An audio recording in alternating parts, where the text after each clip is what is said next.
Film dimulai dengan upacara pemberian nama untuk para pangeran Hastinapura.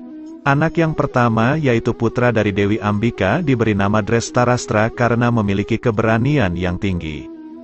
Anak yang kedua yaitu putra dari Dewi Ambalika diberi nama Pandu karena memiliki aura putih yang tinggi dan juga memiliki kesabaran sejak lahir. Ratu Satyawati dan ibu dari kedua bayi tersebut merasa senang dengan terlaksananya acara tersebut hingga membuat Ratu Satyawati memberikan hadiah yang mewah kepada pendeta Guru Gripa. Tiba-tiba Bisma datang dengan seorang bayi dari pelayan yang juga merupakan anugerah dari bantuan Begawan Abiyasa. Satyawati tidak suka dengan langkah yang diambil Bisma dengan membawa anak pelayan tersebut ke ruang sidang untuk diberi nama bersama-sama dengan pangeran yang lain. Dan anak yang ketiga tersebut diberi nama Widura karena akan memiliki pengetahuan yang tinggi dan kebijakan. Di tempat lain, Dewi Amba yang sudah mengungkapkan maksud tujuan kepada Begawan Parasurama kini menuju ke Hastinapura. Ketika acara pemberian sedekah kepada masyarakat kerajaan, tiba-tiba Dewi Amba muncul dari antara masyarakat yang hadir. Hal tersebut sontak membuat Ratu Satyawati dan Bisma terkejut. Ibu Ratu Satyawati menanyakan apa tujuan Dewi Amba ke Hastinapura. Dewi Amba memberitahukan tujuannya yaitu menawari Bisma menikah atau kematian. Ibu Ratu Satyawati menanyakan kejelasan maksud dari Amba tersebut. Dewi Amba mengatakan bahwa Begawan Parasurama telah memanggil Bisma. Di sebuah pegunungan, Bisma dengan percaya diri dan dengan penuh hormat menghadap kepada gurunya.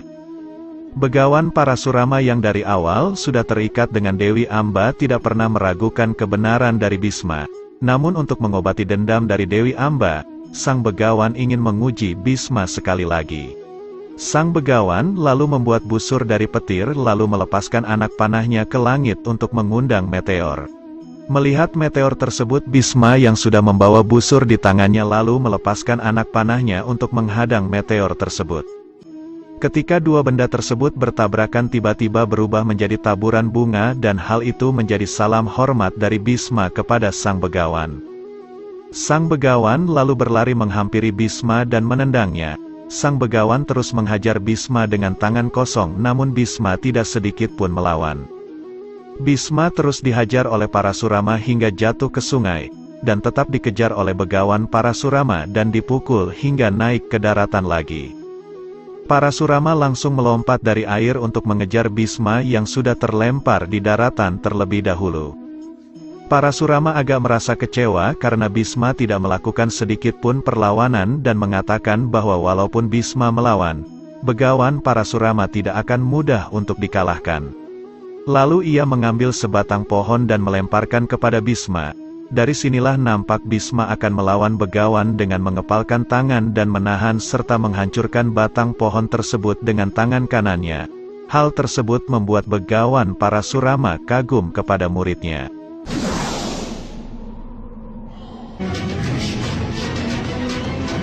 Di tengah pertempuran keduanya, Dewi Gangga muncul untuk menyaksikan pertempuran anaknya dengan gurunya.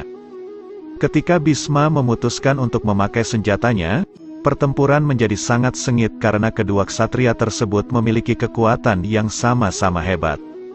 Hingga akhirnya Begawan Parasurama mengambil kapak angkasa dan Bisma memanggil Brahmastra miliknya.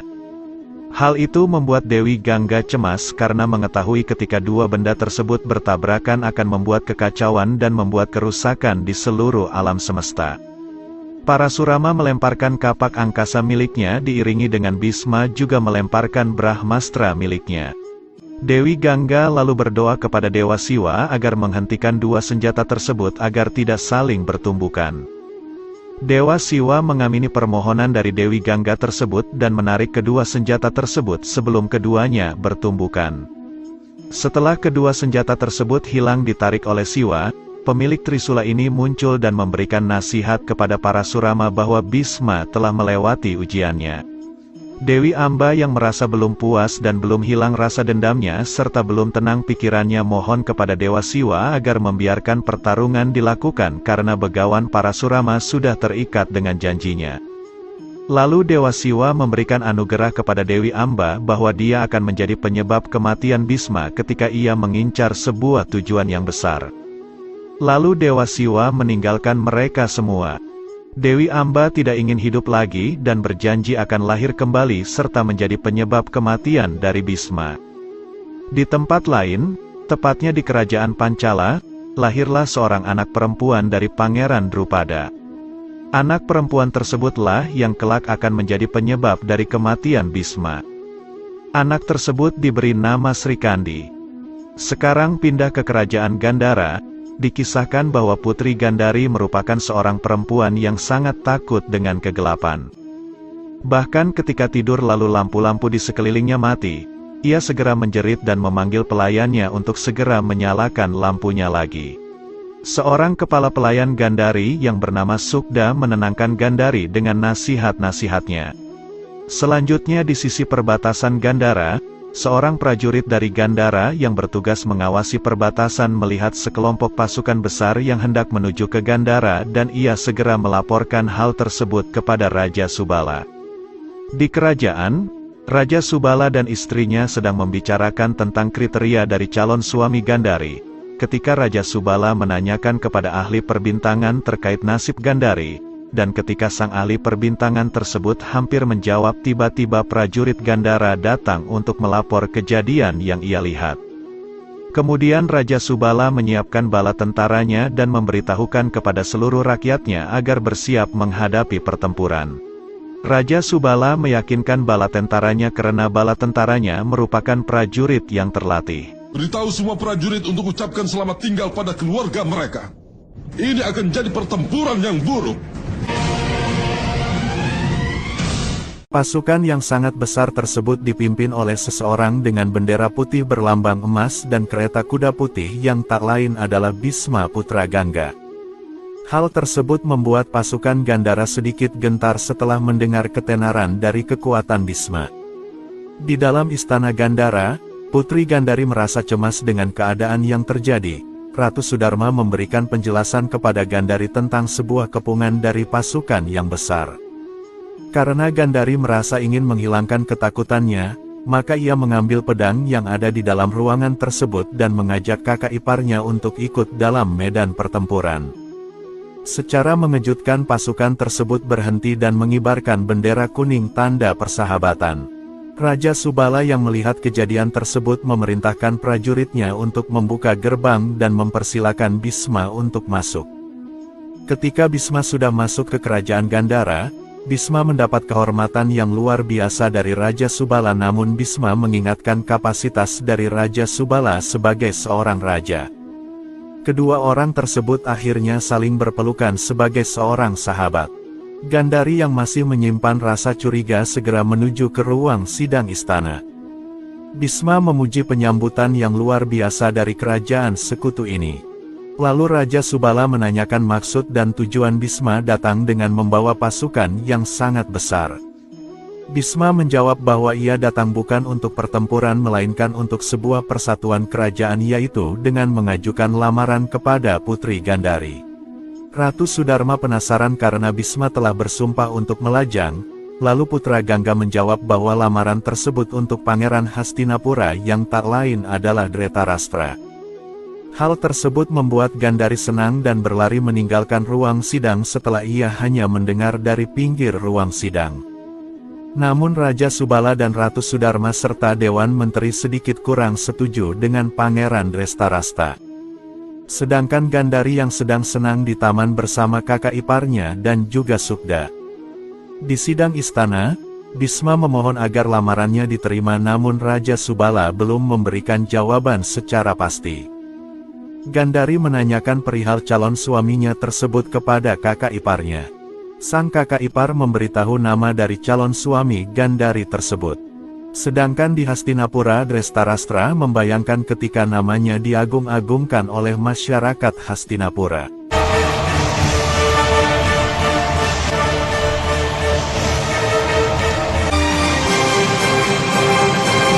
Dhritarashtra yang tengah berlatih dengan sekawanan gajah untuk mengasah kemampuannya. Masyarakat Hastinapura dan juga ratu dari Hastinapura ikut menyaksikan tontonan dari pangeran tersebut. Drestarasta menunjukkan kemampuannya dengan melompati gajah dan memukulnya, namun salah satu gajah sempat menjatuhkan Drestarastra hingga tersungkur ke tanah. Hal tersebut membuat suarakan dari masyarakat semakin menggema di arena bermain kerajaan. Drestarasta terus menunjukkan kemampuannya dengan keberhasilannya menunjukkan aksi memukau. 4 kawanan gajah tersebut diseret Drestarasta dengan rantai besi hingga ke patoknya. Namun ada satu gajah yang terlepas dari ikatan rantai tersebut dan berlari untuk menyongsong Drestarastra. Beruntung Pandu segera datang dan bukan gajah tersebut. Namun hal tersebut membuat Drestarasta merasa tidak senang dengan bantuan dari Pandu.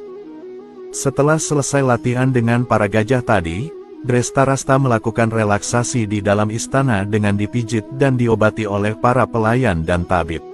Tidak berselang lama Pandu datang lalu disusul oleh Widura yang membicarakan terkait kriteria seorang raja. Drestarasta menganggap menjadi kakak tertua sudah cukup untuk menjadi raja, namun Widura mengatakan bahwa kemampuanlah yang akan membawa seseorang menjadi raja. Drestarastra kembali menunjukkan emosinya ketika berbicara hal sedemikian. Widura pamit untuk meninggalkan ruangan tersebut kepada kakak tertua dan juga saudaranya yaitu Pandu. Di ruang latihan lain, Drestarasta kembali menunjukkan kemampuannya dengan melontarkan pisau ke arah yang tepat sasaran. Dalam ruangan tersebut hanya ada Pandu dan juga Drestarastra. Drestarasta mengatakan bahwa Widura iri dengan mereka berdua karena Widura adalah putra pelayan dan bukan putra dari Raja Wicitrawirya. Pandu ingin menenangkan kakaknya dengan mengatakan bahwa Widura merupakan saudaranya juga, di mana hal itu juga disetujui oleh pamannya dan juga ibu ratu. Namun Drestarastra tetap menyimpan kedengkian terhadap Widura dan terus membayangkan dirinya sebagai raja di Hastinapura. Di sisi lain, Putri Gandaria tengah bahagia dengan harapan masa depan yang cerah dengan menikahi Raja Hastinapura. Namun hal itu justru membuat kedua orang tuanya yaitu Raja Subala dan juga Ratu Sudarma merasa khawatir ketika Gandari mengetahui takdir apa yang sedang menantinya.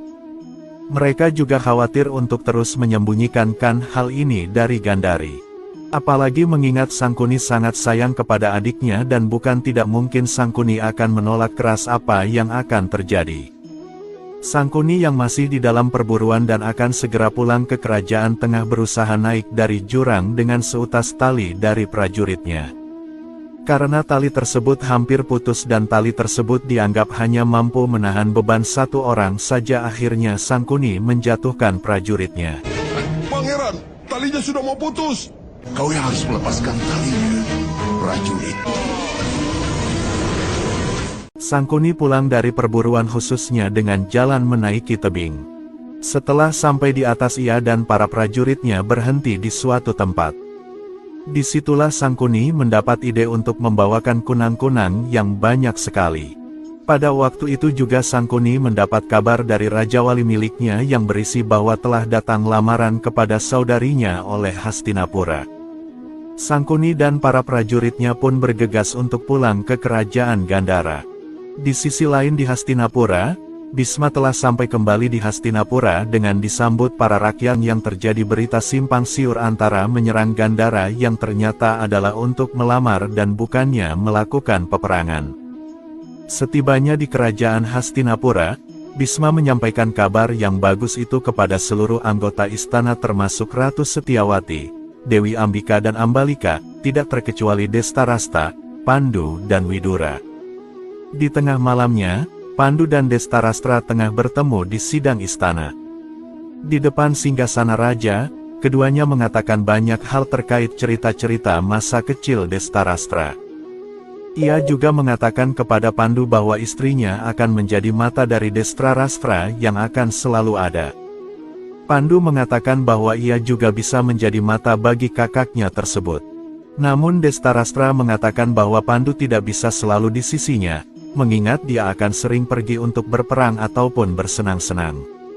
Di kerajaan Gandhara, Gandari dan juga Subda tengah berbincang-bincang mengenai kerajaan Hastinapura yang diceritakan agung dan kaya.